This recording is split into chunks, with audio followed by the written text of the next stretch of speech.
त्यानंतर होईलच प्रेम या मालिकेच्या येणाऱ्या भागामध्ये प्रेक्षकांनो आपल्याला असं पाहायला मिळणार आहे. फायनली काव्याला पार्थच्या प्रेमाची जाणीव ही झालेली आहे आणि दोघंही खूप आनंदी आहेत. इकडे आपण पाहत आहोत की आनंद निवासमध्ये सेलिब्रेशन सुरू असतं. म्हणजे 10 वर्ष पूर्ण झाल्यामुळे आनंद निवासला सेलिब्रेशन सुरू असतं. इतक्यात आनंद निवासवरती जप्तीसाठी लोक आलेले असतात. तेव्हा नंदिनी जेवायला म्हणते, अहो तुम्ही ज्या पेपरवरती सह्या केल्या ना, तो माझा काचाचा तुकडा होता. तुम्ही सह्या करण्यापूर्वी ते पेपर्स का वाचले नाही? का तुम्ही सर्व काही व्यवस्थित रेडी केलं नाही?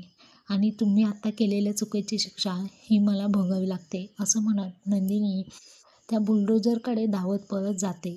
कारण की तिच्या आनंद निवासवरती आता जप्ती आलेली असते. ती जागा ही जीवाच्या एका क्लायंटने त्याला फसवून त्यावरती सह्या घेतलेल्या असतात.